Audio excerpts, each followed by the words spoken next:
Olá, pessoal, e vamos a mais um podcast Glione, porque pensar dói, mas a alienação dói muito mais. Se inscreva, curta e compartilhe, porque assim você ajuda o trabalho do nosso canal. Quer nos ajudar financeiramente? Ajude-nos pelo Pix ricardoluciohistoriador@gmail.com. Qualquer valor ajuda o canal a continuar. Imagina a cena: você é a maior potência econômica do planeta, tem o maior orçamento militar da história, e sua estratégia geopolítica preferida aparentemente se resume a: vou sancionar todo mundo que não obedecer e vou torcer para ninguém revidar. Só que aí você descobre uma coisa chata. O mundo é interconectado e quando você aperta o pescoço do vizinho, às vezes é o seu próprio suprimento de oxigênio que passa pelo cano dele. É basicamente o que estamos vendo hoje. Os Estados Unidos tentando usar tarifa de 100% contra quem compra petróleo russo, enquanto a China ameaça o que esse engambelamento do Trump, que nós podemos chamar de uma poesia digna de premiação, de porrete mineral. E o Irã, nesse meio tempo, está fazendo amizade com todo mundo que os Estados Unidos gostariam que continuasse isolado. É a doutrina Monroe encontrando o bumerangue australiano. Você lança pensando que vai voltar à sua vantagem e volta contra a conta inteira, com juros. Hoje no podcast Glione, vamos rir com o rigor de sempre dessa comédia geopolítica e totalmente pastelão, onde a polícia do mundo descobre que não dá para prender todo mundo sem, eventualmente, ficar sem gente para pagar fiança. Com Lênin para entender que interdependência econômica é faca de dois gumes contra quem empunha. Com Samir Amin para entender a desconexão como resposta racional ao bloqueio. Com Giovanni Arrighi para entender o porrete mineral chinês como sintoma de transição hegemônica, com Rosa Luxemburgo para rir da ironia de um sistema que precisa expandir infinitamente e está literalmente ficando sem gente para sancionar. Bora entender. Vamos começar pelo Estreito de Hormuz, o pedacinho de água mais estrategicamente chato do planeta para quem depende de petróleo alheio. O Irã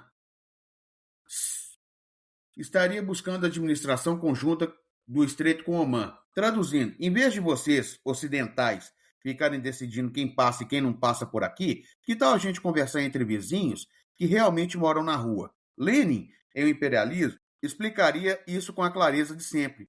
Quando uma potência regional tem posição geográfica privilegiada sobre rota estratégica global, ela naturalmente vai tentar converter essa geografia em poder de barganha. E é exatamente isso que Teherã está fazendo. E aqui vem a parte engraçada. Durante décadas, os países do Golfo enxergavam a presença militar americana como garantia de segurança. Agora, essa percepção está mudando. Porque, pensando bem, se a presença americana aumenta o risco de confronto com o Irã, ela deixa de ser proteção e vira convite para a briga. É tipo contratar segurança particular que, em vez de evitar assalto, atrai o assaltante para a briga na sua porta. Os países do Golfo estão essencialmente chegando à conclusão que qualquer pessoa razoável chegaria. Talvez seja mais seguro conversar diretamente com quem pode me atacar do que confiar cegamente em quem promete me defender, mas também pode me colocar na mira. E aqui está a cereja do bolo geopolítico de hoje. Os Emirados Árabes Unidos, aliado histórico dos Estados Unidos no Golfo, estabeleceram entendimento direto com o Irã. O motivo declarado é proteger seus próprios navios. O motivo real é que os Emirados viraram porta de liquidez financeira para o Irã contornar sanções americanas. Deixa eu repetir isso devagar, porque é digno de aplauso irônico. Enquanto Washington gasta energia diplomática e capital político sancionando o Irã até a última moeda, um dos próprios aliados regionais dos Estados Unidos está discretamente abrindo a porta dos fundos para Teherã continuar respirando financeiramente. Samir Amin explicaria isso com precisão cirúrgica.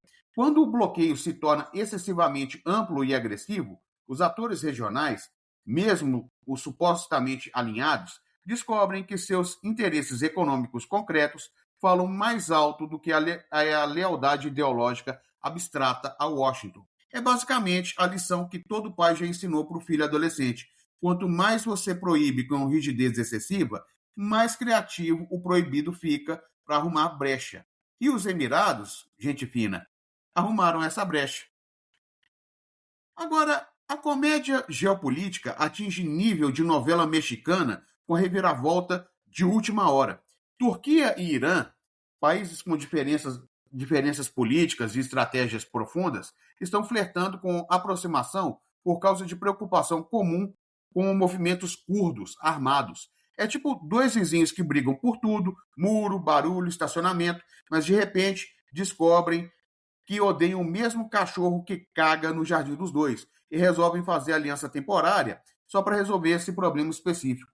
O Gramsci chamaria isso de aliança tática dentro da contradição estrutural.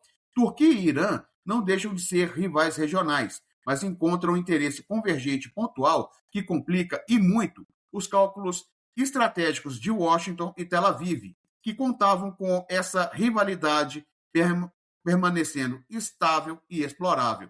O resultado prático é que o tabuleiro do Oriente Médio está ficando complicado demais para qualquer potência externa continuar jogando com as mesmas peças de sempre. Agora vamos para a parte mais deliciosamente irônica de todo esse episódio. A proposta de tarifa de 100% contra compradores de energia russa. Bom, a ideia no papel é vamos tornar tão caro comprar petróleo russo que ninguém vai mais querer comprar. O problema na prática é quem compra petróleo russo. China, Índia, vários países europeus que ainda dependem, direto ou indiretamente, da infraestrutura energética russa. Enquanto a punição, entre aspas, para a Rússia vira automaticamente punição para as próprias economias que os Estados Unidos precisam manter funcionando dentro do sistema comercial global que eles mesmos construíram.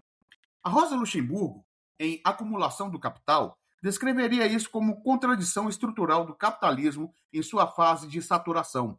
Você precisa de expansão constante, de mercados constantes, de fluxo constante, e quando você sanciona seus próprios parceiros comerciais para punir um terceiro, você está essencialmente cortando o próprio abastecimento para fazer birra com o vizinho. É o efeito bumerangue nomeado com precisão. Você lança a pedra pensando em acertar o alvo, mas o alvo está tão entrelaçado com sua própria cadeia de produção que o estrago acaba voltando para sua própria varanda. Imagina uma empresa americana que depende de componente chinês. Se a guerra comercial trava esse fluxo, o problema não fica na fronteira chinesa. Ele aparece dentro dos Estados Unidos na forma de escassez, custo alto e produção travada. Você queria sancionar a Rússia e acabou sancionando sua própria fábrica no Texas. E o instrumento mais poeticamente nomeado desse episódio é o porrete mineral chinês. A China domina posição estratégica em minerais críticos essenciais para a eletrônica, bateria, veículos elétricos, defesa e tecnologia avançada. Se Pequim restringir exportações desses minerais, empresas americanas enfrentam dificuldade real e imediata para substituir esses fornecedores. Giovanni Arrighi, em Adam Smith, em Pequim, já havia identificado esse padrão. Quando o centro dinâmico da economia mundial se desloca, o antigo hegemon descobre, muitas vezes tarde demais, que perdeu o controle sobre elos críticos da própria cadeia produtiva que ele mesmo ajudou a construir. É basicamente a China dizendo: vocês passaram décadas terceirizando produção industrial para cá porque era mais barato. Agora que a gente controla os insumos que vocês precisam para fabricar tudo, incluindo armamento, vocês querem reclamar de dependência? Isso é karma geopolítico em sua forma mais didática. Então, vamos fechar com toda a ironia que essa dupla disputa, Hormuz e sanções à Rússia, produz sozinha, sem precisar de mais nada. Lenin nos mostrou que posição geográfica estratégica sempre vira instrumento de barganha e o Irã está usando Hormuz exatamente como qualquer potência regional inteligente usaria. Samir Amin nos mostrou que bloqueio excessivo empurra até os aliados confiáveis a abrir brecha. E os Emirados abriram a maior brecha financeira que o Irã já teve em anos. Gramsci nos mostrou que alianças táticas nascem de contradições estruturais e Turquia e Irã descobriram que odiar o mesmo movimento curdo é motivo suficiente para complicar o tabuleiro americano. Rosa Luxemburgo nos mostrou que sancionar demais numa economia globalmente interdependente é cortar o seu próprio abastecimento para fazer birra com o vizinho.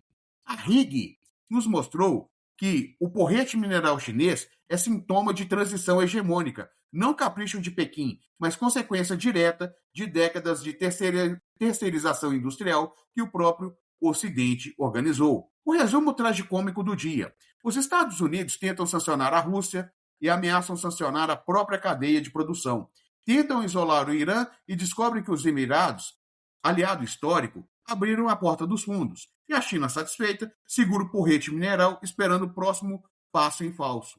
Se isso não é retrato perfeito de um império que está tentando jogar xadrez multidimensional e descobrindo que perdeu peças demais no caminho, eu realmente não sei o que é. E como sempre dizemos no podcast Glione, pensar dói. Mas descobrir que sua arma de sanção econômica é, na verdade, um bumerangue mal projetado, isso dói muito, muito mais, principalmente para o próprio orçamento estadunidense. Se o conteúdo te ajuda a pensar, ajude o canal a continuar no Pix, ricardoluciohistoriador@gmail.com. Se inscreva, curta e compartilhe, porque assim você ajuda o trabalho do nosso canal. Até o próximo podcast Glione.